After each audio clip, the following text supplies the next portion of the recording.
myself Mrs. Lakshmi Padiyar, Syllabus English Medium School, Mansarovar branch. Students, हमने chapter 1 to 5 clear कर लिए हैं। मेरे हिसाब से आपने पीडीएफ भी कंप्लीट लिख ली होगी। अब हम चैप्टर 6 डॉक्टर विक्रम साराभाई उनके बारे में आज पढ़ेंगे। Students, computer, washing machine, mobile, oven, fridge, ये सारे जो उपकरण हैं वो साइंस की देन है, मतलब विज्ञान की देन है। आज का युग विज्ञान का युग है।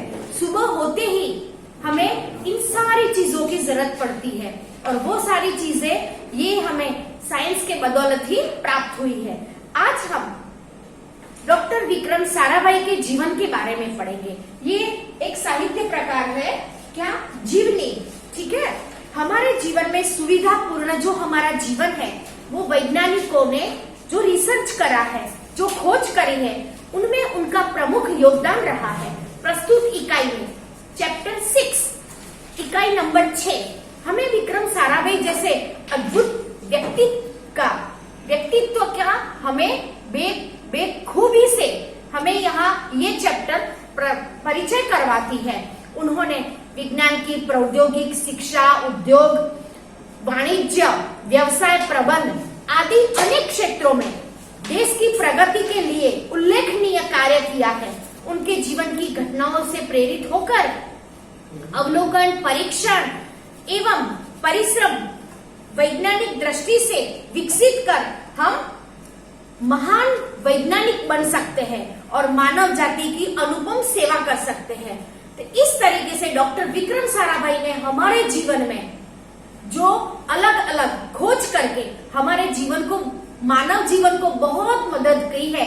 आज हम चैप्टर 6 डॉक्टर विक्रम साराभाई के जीवन के बारे में आज हम पढ़ेंगे।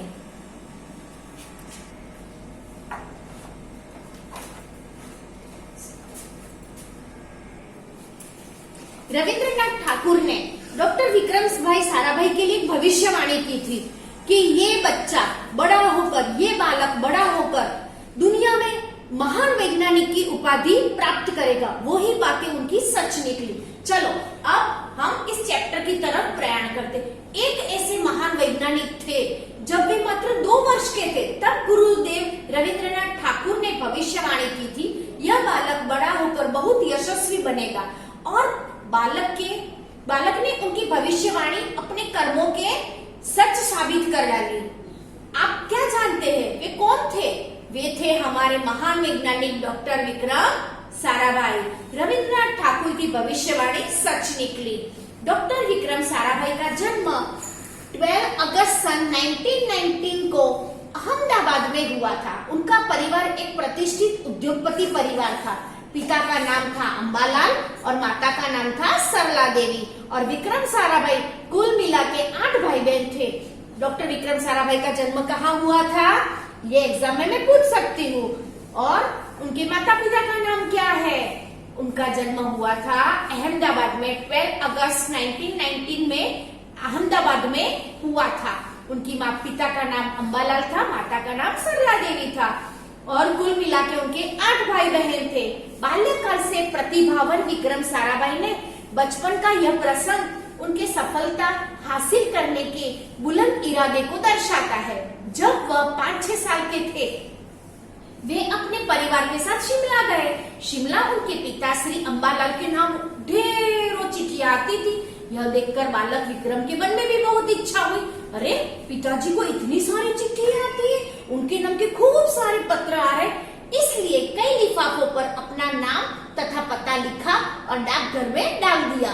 अब देखो, ये 5-6 साल का बच्चा जब पिताजी की देखता है कि पिताजी के नाम की बहुत सारी ढेर सारे पत्र आते और मेरे नाम तो कोई पत्र ही नहीं आता।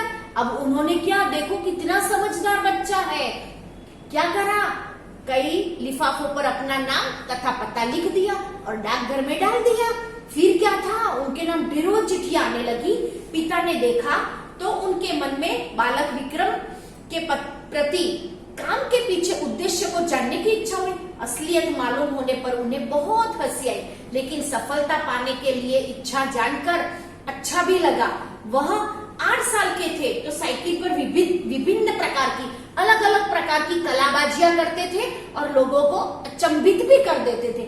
उन्हें साहसिक कारनामे करना बहुत प्रिय था। उन्हें ऐसे कारनामे कलाबाजियां करना बहुत अच्छा लगता था। वो बचपन से ही ऐसे कलाबाजियां करना, नए नए एक्सपेरिमेंट करना, ये सब उनके अंदर था।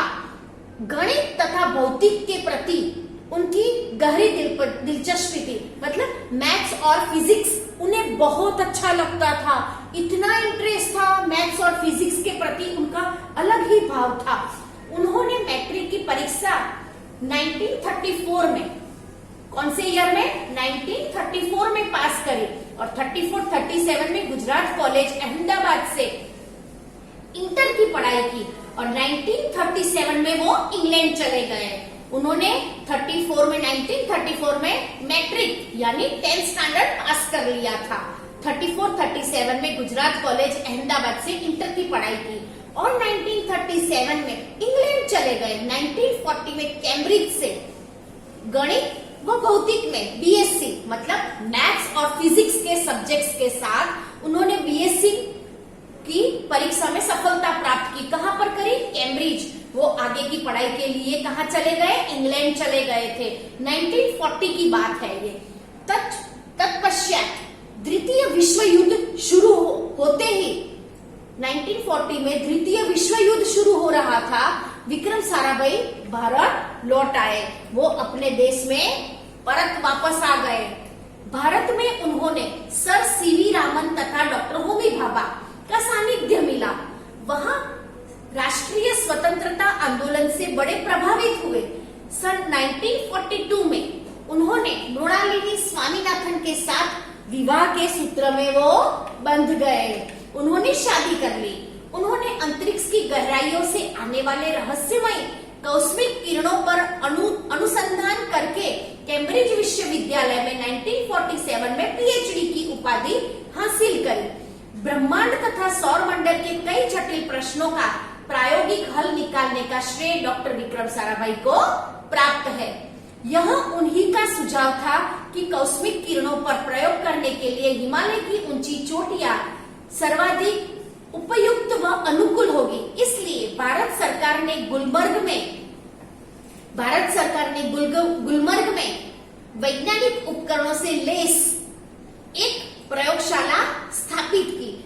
डॉक्टर विक्रम साराभाई ने निजी प्रयासों से बहुत मेहनत करी विक्रम साराभाई ने और इस प्रकार 1947 में उन्होंने फिजिक्स की अनुसंधान प्रयोगशाला मतलब लैब अहमदाबाद में स्थापित हुई फर्स्ट टाइम, जिससे वह आजन्म संबंध रहे। साथ ही उन्होंने देश के वस्त्र उद्योग की तकनीकी समस्या का भी सलूशन कर दिया, हल निकाले और उद्देश्य से अहमदाबाद में ही टेक्सटाइल इंडस्ट्रीज रिसर्च एसोसिएशन की आधारशिला रखी। इस प्रकार डॉक्टर विक्रम साराभाई ने 1947 में भौतिक अनुसंधान प्रयोगशाला भी स्थापित करी और इसके साथ साथ उन्होंने वस्त्र उद्योग मतलब कापड़ उद्योग की जो तकनीकी समस्या थी उसका भी सलूशन इन्होंने ला दिया।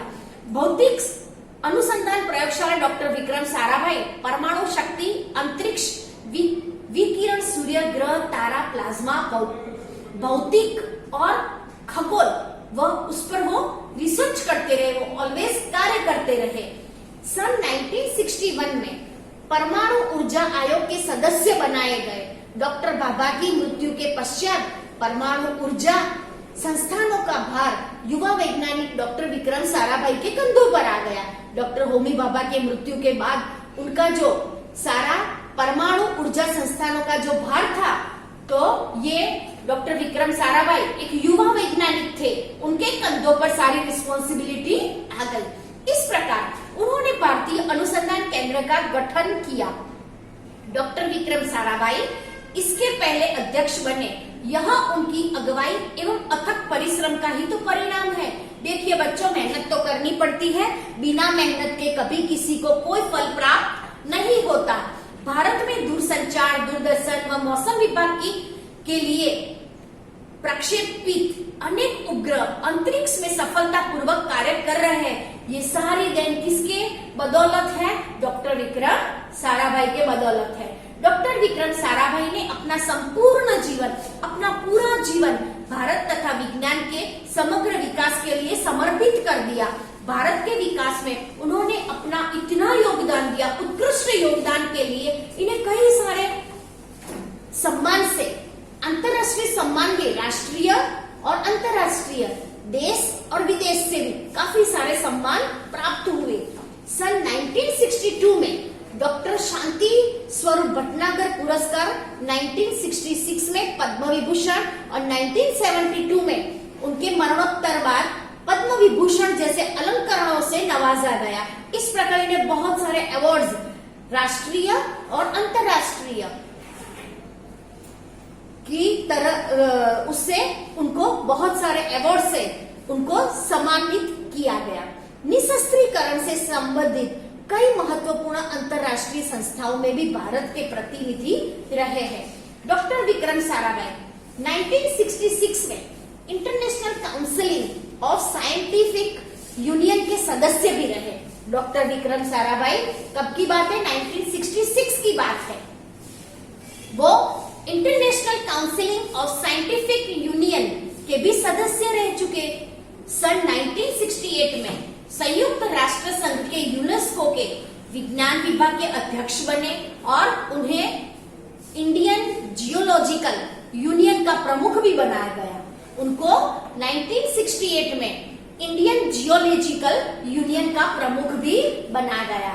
डॉक्टर विक्रम साराभाई सन 1970 में वियना शांति अंतर्राष्ट्रीय अणु मंच के 14वीं परिषद के प्रमुख भी बने और सन 1971 में संयुक्त राष्ट्र संघ परिषद के उपाध्यक्ष व बाद में विज्ञान विभाग के अध्यक्ष भी उनको बनाया गया था।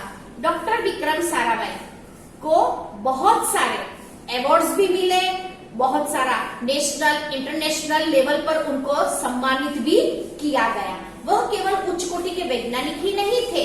मैंने जैसे आगे समझाया था कि वस्त्र उद्योग में तकनीकी जो प्रॉब्लम्स थी उनका भी उन्होंने सॉल्यूशन किया था। इस प्रकार वह केवल उच्च कोटि के वैज्ञानिक ही नहीं थे, बल्कि व्यस्तताओं के बावजूद भी कला, शिक्षा, समाज के लिए भी पर्याप्त समय निकाल लेते थे। उनके ही प्रयासों से अहमदाबाद में लोक विज्ञान केंद्र एवं नेहरू विकास संस्थान की स्थापना हुई। यहाँ वह सामान्य की विज्ञान के प्रति रुचि जागृत करने के लिए वो हमेशा कार्यरत रहते थे। जैसे मैंने आगे समझाया, वो शिक्षा समाज के प्रति, वो साइंटिस्ट तो थे, वो एक अच्छे वैज्ञानिक उच्च कोटि के भी थे, लेकिन बाकी कला, शिक्षा, समाज, उसके लिए भी वो अपना वक्त निकाल देते थे। और इस प्रकार उन्होंने लोक केंद्र एवं विकास संस्थान की स्थापना भी की थी। वह 21 दिसंबर सन 1971 की काली रात की तारीख डॉक्टर विक्रम साराभाई को त्रिवेंद्रम में लॉन्चिंग स्टेशन थुम्बा में कार्य निरीक्षण के लिए भेजा गया था। 21 दिसंबर 1971 की बात है। वो तारीख को काली तारीख बताई गई। क्यों बताई गई? डॉक्टर विक्रम साराभाई को त्रिवेंद्रम में लॉन्चिंग स्टेशन थुम्बा में कार्य निरीक्षण के लिए भेजा गया था। वहां वह एक होटल में ठहरे। वहां पर उनकी हृदय की गति रुकने के कारण उनकी मृत्यु हो गई। इनके निधन से विज्ञान में नित्य नए आयामों को जोड़ने वाला एक जीवन सदा के लिए रुक गया। इस प्रकार वो भगवान को प्यारे हो गए। ऐसी महान प्रतिभा को शत शत कोटि नमन। इस प्रकार इस महान साइंटिस्ट को, महान वैज्ञानिक को भगवान उनकी आत्मा को परम शांति प्रदान करे। उनको हम सब मिलके उनकी ऐसी महान प्रतिभा को शत शत हम कोटि कोटि नमन करते हैं। स्टूडेंट्स, देखिए ना, विक्रम साराभाई का जीवन हमने देख लिया। इस प्रकार इनका जीवन कितना सुंदर, और हमने ये चैप्टर अच्छे से समझ लिया है। आपको ये चैप्टर 2 बार रीड करना है, समझना है, और अब मैं आपको शब्दार्थ की ओर ले जा रही हूँ। इरादा, विचार, संकल्प, मन में दृढ़ निश्चय कर लेना, मतलब इरादा पक्का कर लेना। लिफाफा, कागज की वह चौकोर थैली जिसके भीतर चिट्ठी या कागज पत्र रखकर भेजा जाता है। जो पोस्टमैन का थैला होता है ना, जो थैली के भीतर चिट्ठियां रखने का होता है ना, कागज पत्र, वो भेजा जाता है, वो है लिफाफा। एक कागज की चौकोर थैली जैसा होता है। फिर वो लिफाफा वो डालकर पोस्टमैन वो अपने थैले में डालकर हमारे घर पर देने आता है। ढेरों, बहुत ज्यादा, अधिकतर, ज्यादा मात्रा में, लेस, सुसज्जित, अनुसंधान, आविष्कार, उपाधि, प्रतिष्ठा सूचक पद, प्रतिष्ठा सूचक पद, खिताब। इस प्रकार स्टूडेंट्स हमने ये चैप्टर यहाँ कंप्लीट कर लिया है। मैं आपको पीडीएफ भेज रही हूँ, वो आपको अच्छे से अपनी नोटबुक के अंदर नोट डाउन करनी है। ओके, धन्यवाद।